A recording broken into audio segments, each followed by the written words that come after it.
Amma immoo kan hojii ilaallu paartii isa lammaffaa yuunitii hedduu human yookiin anthropogenic induced climate changes jedhu jechuudha. Ilmi namaa yookaan karaa namtolcheetiin akkamitti kilaameetiin yookaan qilleensi baramaan naannoo tokkoo jijjiiramuu danda'a. Sababoota isaati kan nuti ilaallu.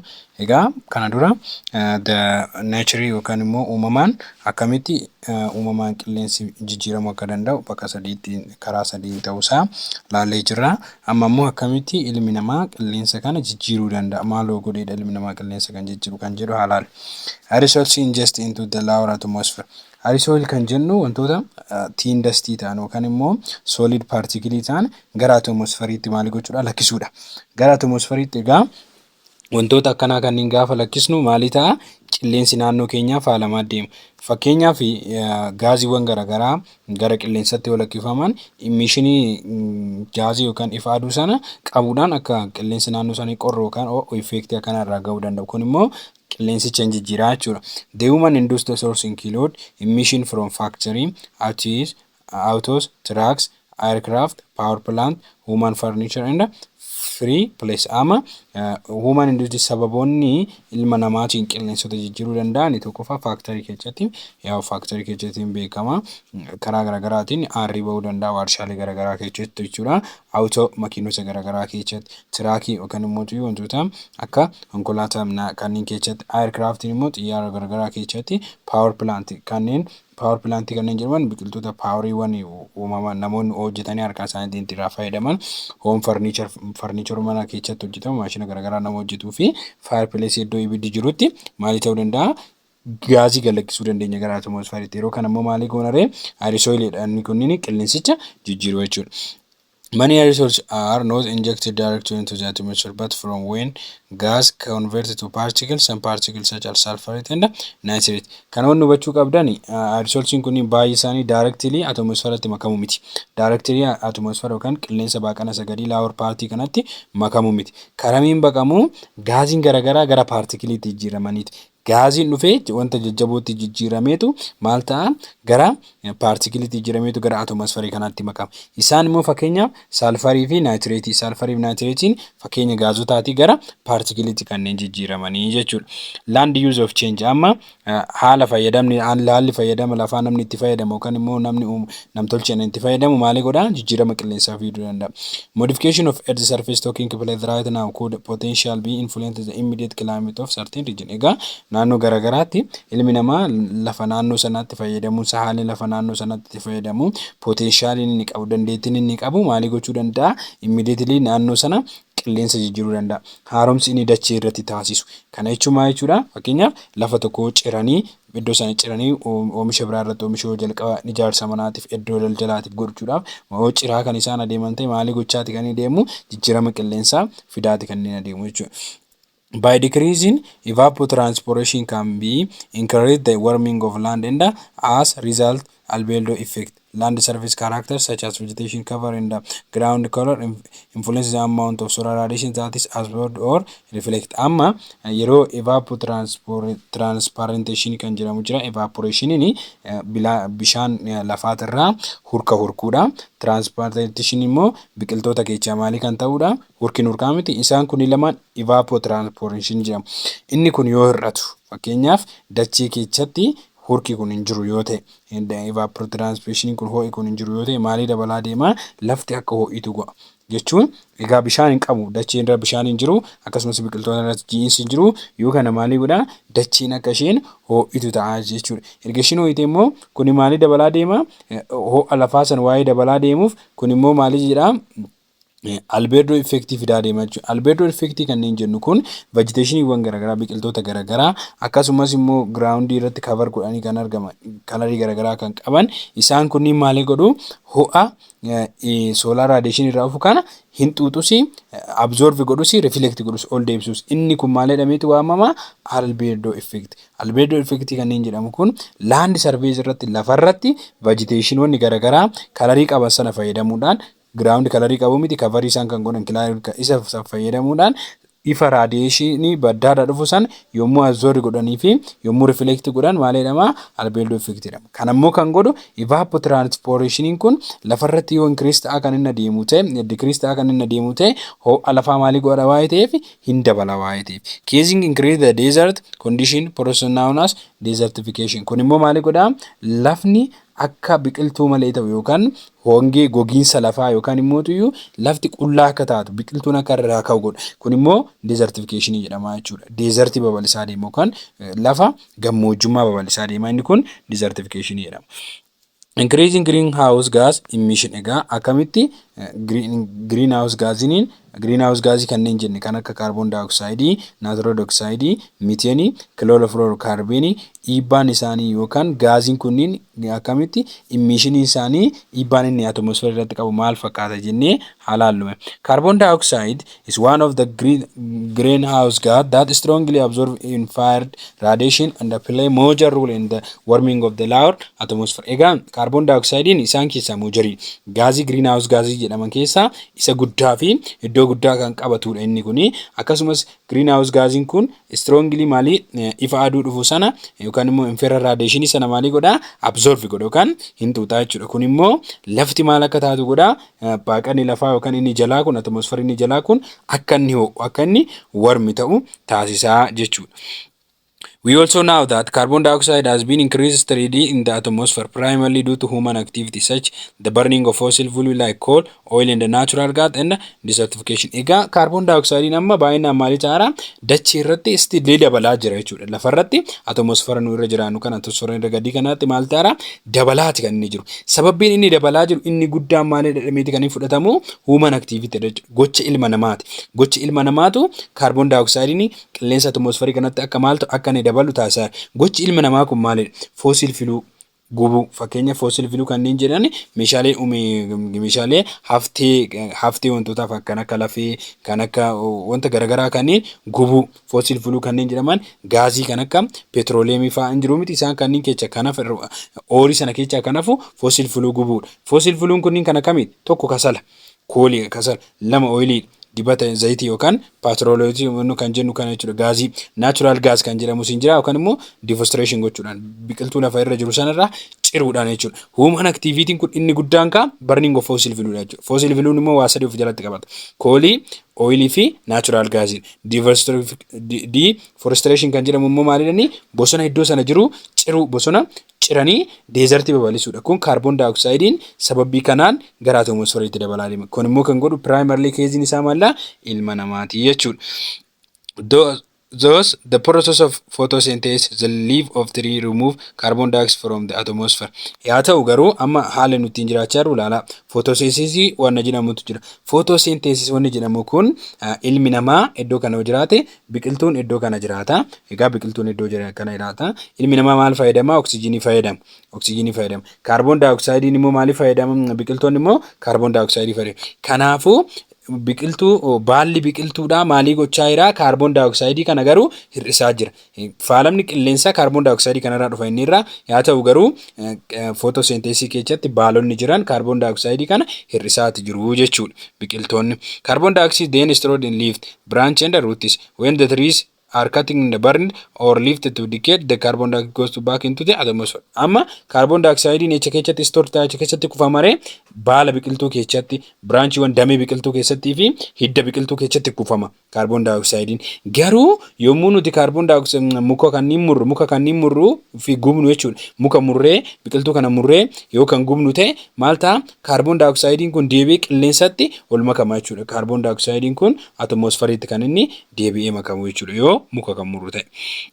Moreover, nitrogen oxide and the methane are greenhouse gas that cause for climate change.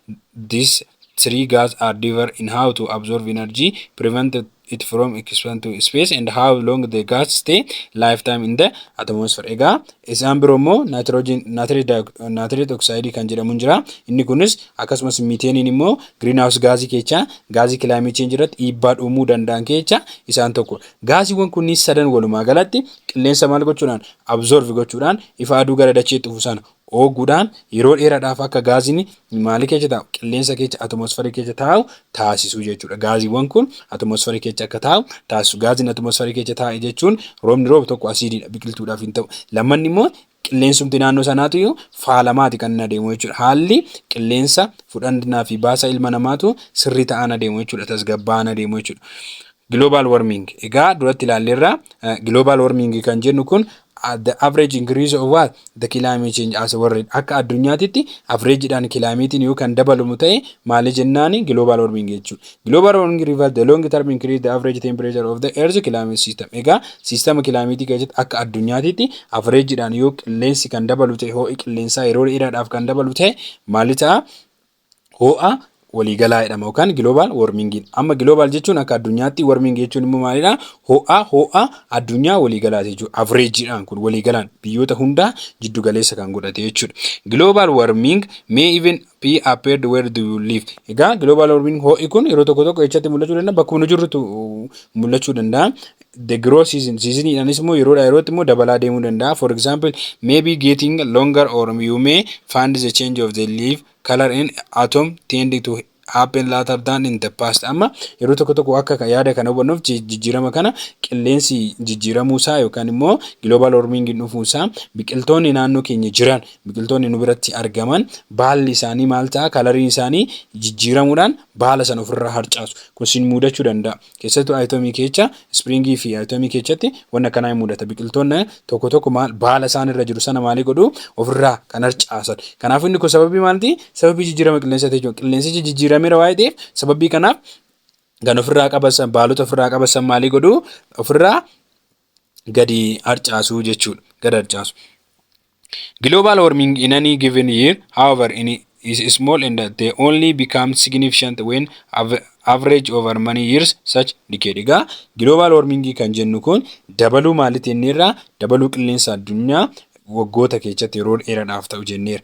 Kun immoo kan inni agarsiisu significant important kan inni ta'e yookaan immoo kan inni mul'achuu danda'u jechuutti averageidhaan waggoota decade yookaan waggoota 10-20 keessatti mul'ata malee yeroo gabaabaa keessatti waan mul'atu miti jechuudha. Kanaafuu however it is small and only becomes significant when average of many years such as decade. Waggoota xiqqishuu keessatti fakkeenyaaf small kan ta'uu danda'u waggaa 10 kanneen ta'u ta'e isa gabaabaadha jedhamee kan lafa kaa'amu. So it is important not to be based global warming or specific weather event. Egaa inni maalidha kan irratti base ta'u global warming irratti yookaan ho'a waliigalaa irratti kan inni xiyyeeffatu malee specific weather irratti miti kan inni xiyyeeffatu jechuudha.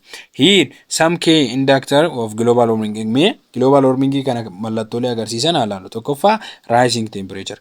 Temperature naannoo keenya dabaluu. Amma temperature hin jiraamti fakkeenyaaf duraan amma iddoo tokko tokkotti temperature magaalaa kana 21 akkana 23 jenna amma 28-30 fa'aa ta'a. Keessattuu magaalota ho'aan irratti yoo baay'ee dabalurraa ifinaga manni barumsaatu guyyaa akka barsiifamne sa'aatiidhaan barsiifamu jedhamee yeroo itti kaa'amu hin jiraamni sun global warming keessa rise temperature daballii qilleensaati. Warming ocean hoo jennu ho'uu yookaan ho'uu galaanaati. Galaanni ho'uu kaappaasitii isaa sanirraa ol dabala. Yommuu ol dabalu kana koostaal irratti kan argaman yookaan qarqara irratti kan argaman sanatti babal'achaa deema, dhiibbaa geessaa deema jechuudha. Melting ice baquu cabbiidha. Rising sea level babal'achuu galaanaa. Changing perception pattern haalli roobaa yookaan haalli ji'iinsaa jijjiiramuu. Ocean acidification oceaniin immoo maali ta'uudha? Bifa asiidii yookaan bifa soogiddaawaa ta'uusaa. Extreme weather event extreme weather event kan jedhamu kun qilleensa ho'aa yookaan qilleensa qorraa extremely ho'aa event akkanaa kan arginu yoo ta'e jijjiirama qilleensaati jennaani. Shrinking glacieriin yookaan immoo cabbiin bibittinnaa'u. Change in phenology kan jennu immoo haalli oceanii keessatti argamu yookaan immoo phenomena garaagaraa irratti argamu malee jijjiiramu. Ocean heat content bishaan galaanaa ho'uu. Change atmospheric circulation jijjiiramni temperature haalli amma fakkeenyaaf circulation hin jiraamti haalli ittiin jijjiiramni atmospheric keessatti taasifamu jijjiiramu. Akkasumas immoo speed shifting itis kunniin immoo range space haalli space ittiin teechu jijjiiramu kan shift yoo ta'e kilaameetiin naannoo sanaa maali ta'e jennaan warmi ta'eera yookaan jijjiirameera jennaan yookaan ho'eera jennaan jechuudha. The consequence of climate change kan amma jenne kana tokko tokkoon ilaallu. Consequence isaa maal fakkaata? samkee yookaan immoo bu'aan isaa kilaameetiin cheenji ta'e yookaan kilaameetiin yoo jijjiirame naannoo keenyatti wanti uumamu maalidha inni rising temperature egaa temperature maalii ta'uudha dabaluudha global warming lead higher average temperature resulting heat wave and increased frequency hot day and night amma maalii godha global warming erga dachiin ho'ite addunyaan teenya average dhaan erga ho'ite ho'illee increased average olii gala kan jiddu galeessi keenya dabalaa deema kun immoo dachee maalii godhaa ho'isuudhaan ho'ii yookaan immoo ho'a dabaluudhaan maalii godhaa guyyaa fi halkan ho'a guddaa keessa taana jechuudha. Guyyaan halkan ho'i maalii taana dabalaati kan inni adeemu jechuun rising temperature jechuudha. High temperature can determinant effect human health particularly for vulnerable population that can also impact agriculture, water resource and ecosystem. Amma temperature ho'aatu jira jechuun iddoo sana temperature naannoo kanaa ho'aa hojen kaansarii garaagaraatiin saaxiluu danda'a. Kanaaf ilma namaa irratti maalii godhaa dhiibbaa qaba. Particularly immoo uummata irratti jechuudha. Uummata irratti iddoo uummanni waan ittiin dandamatu hin qabne irratti dhiibbaa guddaa geessisuu danda'a jechuudha. It can also want agriculture irratti. Tropical area atti kan biqilu biqiltuun amma tropical area atti biqiluu fi iddoo desert tti biqilu gargar. Amma iddoo tropical area san akka malee kan aduun bahu kan immoo kan bonatti hojii jiramu kan temperature kan dabaloote biqiltuun naannoo sanaa maalii ta'uu danda'u biqiluu hin danda'u jechuudha. Water resource irratti water resource streaming garagaraa leegiin garagaraa goggoguu danda'u galaanonni garagaraa babal'atanii hurkuu danda'u cabbiin baquu danda'a kun jijjiirama isaati. Ecosystemiin kan jennu iddoo environmentii biqiloonni fi bineensonni keessa jiraatan maalidhama ecosystem irratti dhiibbaa ga'uu danda'a. Bineensota naannoo tokko jiran irratti dhiibbaa ga'uu danda'a. Biqiltuu lafa jiru sana irratti dhiibbaa ga'uu danda'a. Kanaafuu dhiibbaa guddaa geessisuu danda'a jechuudha. Temperature dabaluun. Changing precipitation pattern. Precipitation pattern immoo haala roobaati. Precipitation kan jennu kun ji'iinsa naannoo tokkotti taasifamu jijjiiramuudha. Kanaafuu qilleensi naannoo tokko ho'e yookaan qilleensi naannoo tokko warmi ta'e erga ta'e maali ta'a jijjiiramni mul'ata jechuudha. Climate change alternate rainfall pattern leading to more frequent and intensified rain event in some region and prolonged drought in others. Amma iddoo tokko tokkotti kilaameetiin jijjiirame yoo ta'e iddoon tokko tokko rooba baay'ee fi frequently ta'e irra deddeebi'uu argachuu danda'a. Roobni iddoo tokko tokkotti baay'ee ta'uu danda'a argachuu danda'a. Yeroo tokko tokko immoo iddoo tokko tokko goguu danda'a. Roobni dhabamuu danda'a jechuudha. Effektii kana lachuu qaba. Roobnis akka cimu taasisuu danda'a bakka tokko tokkotti bakka tokko tokko immoo roobnumtu akka dhabamu taasisuu danda'a. This can distribute weather availability, impact agriculture, food production, increase the risk of flooding and affect ecosystem and biodiversity. Kun immoo maalii godhaati kan inni deemu bishaan naannoo sana jiru irratti disturb godha jechuudha. Haala teechuma bishaanii naannoo sana jirutti goggosuudhaan yookaan immoo akka malee galoon akka yaa'u gochuudhaan impact gochuu danda'a. Akkasumas immoo agriculture irratti impact gochuu danda'a. Food production oomisha nyaataa irratti maalii gochuu danda'a dhiibbaa geessuu danda'a. Flooding yookaan immoo harama kana harama bishaanii roobni yoo roobe fakkeenyaaf amma hiyyaa miti flooding kan jennu sun galoo irratti immoo riskii isaatiif akka namoonni saaxilaman taasisuu danda'a. Affect ecosystem and biodiversity. Ecosystem fi biodiversity maalii gochuu danda'a? Affect gochuu danda'a. Kun haalli roobaa jijjiiramuun jechuudha. Sea level rise. Sea level rising kun warra coastal irra jiraataniif baay'ee sodaachisa. Coastal warra jennu qarqara galaanaa irra jiraataniif babal'achuun bishaan galaanaa kun baay'ee ulfaataadha jechuudha. A global temperature rise, glacier and ice sheet melt. Yaa gaafa global temperature dabalaa deemu maalii ta'a? Cabbii fi iddoo cabbiin itti kuufamni isaa maal ta'a? Hin baqa.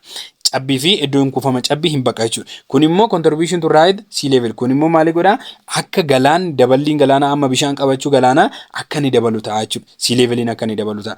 Sea level rise pose risk to coastal community. Iddoo coastal community yookaan qarqara galaanaa jiruuf kun immoo rakkoo guddaadha jechuudha. Riskii guddaa. Lowland island and the vulnerable ecosystem. Lowland kan jennu lafoota gadi bu'oo ta'anii fi warra sea leveliin dhufee rakkoo kana dandamachuu hin dandeenye irratti ecosystemii naannoo sanaa irratti dhiibbaa guddaa geessisuu danda'a jechuudha. It increase the probability and the severity of coastal flooding and erosion, salt water intrusive onto fresh water resource. Amma maali ta'a? Naannoo sana irratti kan probability haalli jireenya iddoo sana akka inni sever ta'u akka inni dhiphatu taasisa coastal area irratti. Akkasumas immoo galoon akka baay'atu taasisa, haramni akka baay'atu taasisa, bishaan soogiddaa dacheetti akka dhufe fresh water bishaan dhugan sana akka jalaa faalu taasisa jechuudha. Sea leveliin dabaluusa. Melting ice and glacier baquu cabbiitii fi iddoo cabbiin jiru sun maali ta'u? Baquu jechuudha. Global warming causing the loss of ice and glacier polar region in the mountain area. Iddoo mountain jedhaman kan akka gaaraatii fi polar jedhaman immoo qarqaroota northern and southern part irratti jechuudha. Iddoo cabbiin baay'inaan argamutti akka cabbiin baqu taasisa jechuudha. Global warming kun iddoo gaara irra cabbiitu jira akkasumas immoo qarqara Northern fi Southern Hemisphere irras maali tura? Cabbii tura. Kunniin poolii lamaan irra jechuudha. Kanaafuu cabbiin kun maal akka ta'u taasisa? Akka baqu taasisa jechuudha. The melting of ice sheet contribute to rising sea level, while the loss of mountain glacier affected downstream water supply, hydropower generation and ecosystems that rely on glacier meltota. Egaa maali taasisaa deema? Iddoo cabbiin baqu kanarratti akka galaanni qabiyyeen galaanaa dabalu taasisaa jechuudha. Inni kun immoo effektii ni geessisuudha. Isinitti mee akkasumas immoo maawunteeniin dheerina isaa sana maal ta'uudhaan irraa dhiqamuudhaan irraa ka'aa kan inni deemu. Inni kunniin immoo water supply naannoo sanaa maali gochaa deema? Gadi hir'isaa deema. Gaafa kan hydropower yookaan immoo generation kan ittiin goonu humna ibsaatuyyuu gadi maali gochaa deema? Kan itti fayyadamnu sanu gadi buusaa deema. Maaliif bishaan yeroodhaan cabbiin erga haramee irra darbeen booda bishaanichi gadi bu'aa deema ho'ee ofe jechuudha. Kun immoo maalitti taaree cabbiin akka cabbii irratti akka nuti beesdi taanu taasisaa jechuudha. Cabbii baqsa jechuudha. Ocean acidification.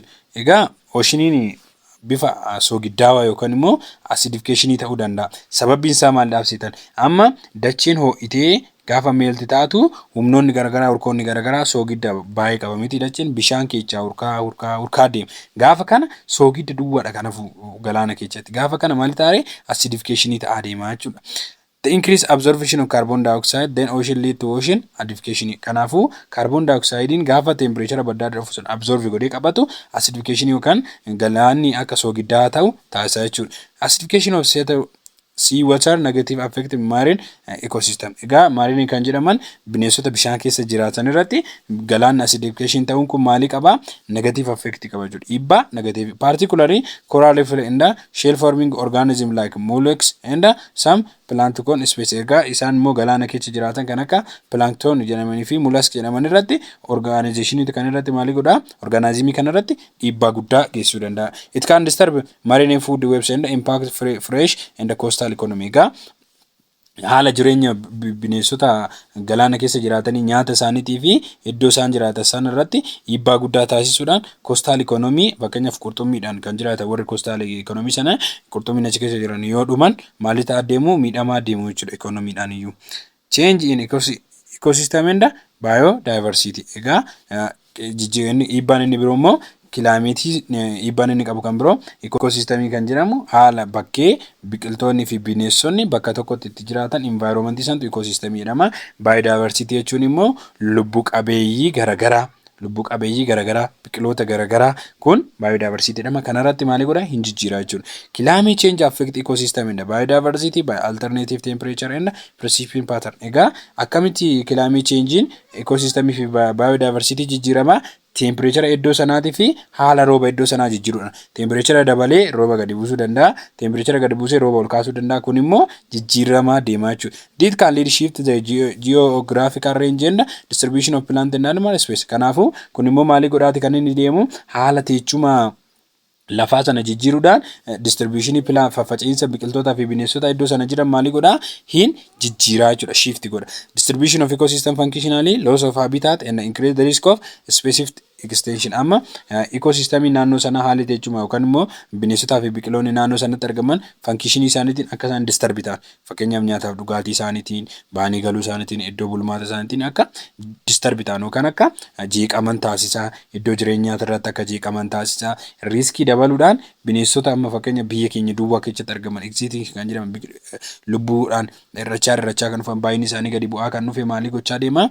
Riskii isaa kana dabalaa deema akka bineensonni biyya keessaa dhuman taasisaa jechuudha. Extreme weather event. Extreme weather event kan jennu immoo iddoo tokko tokkotti akka malee ho'uu iddoo tokko tokko kanatti immoo akka malee qorruu santu extreme weather event jedhama. Climate change influence the frequency and intensify of extreme weather events such as rising heat waves, heavy rain event and drought. Kanneen taasisuu danda'a. Climate change kan frequently and irra deddeebi'ee yookaan immoo sirriitti kan extremii jijjiiramu yoo ta'e kan akka hurrii heet watarii yookaan immoo bishaan ho'ee weevii ta'uudhaan bifa akka balaqee yookaan immoo weevitiin heavy rain akkasumas immoo rooba guddaa akkasumas immoo diraawutii geessisuu danda'a jechuudha. These event can have several social, economic and environmental impact. Egaa kun immoo maaliif akkuma beekamu sooshaali uummanni iddoo sanaa akka disturb ta'u, economically akka disturb ta'u, environmentally akka disturb ta'u taasisa jechuudha. Include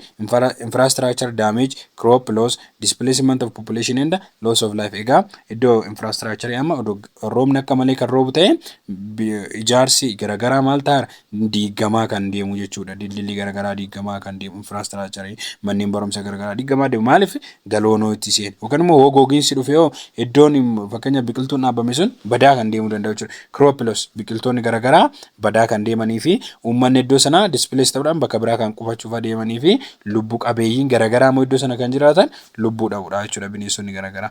Impact on human health ilma namaa fayyaa ilma namaa irratti dhiibbaan inni qabu maali?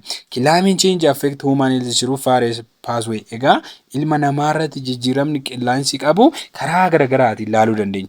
Heat waves and increasing temperature can lead heat reality illness and death. Kun immoo amma heat wave kan jedhamu kun dambalii wanta ho'aati. Ho'i reflect ta'ee qilleensa keessa kan lakkifamu akkasumas immoo temperature naannoo tokko yoo dabalaa kan inni adeemu ta'e maalii godha? Heat related kan ta'an dhibeewwan maalidhaan wal qabatan fayyaadhaan wal qabatan fiduu danda'u kan dhibeewwan ho'aan wal qabatan isa fiduu danda'a akkasumas immoo du'as fiduu danda'a jechuudha. Change in perception pattern can influence the spread of vector borne disease like malaria and dengue fever. Kanneen akka participation yookaan immoo haalli roobaa yoo jijjiiramaa dhufe maalii dabalaatti kan deemu vector borne kanneen jedhaman.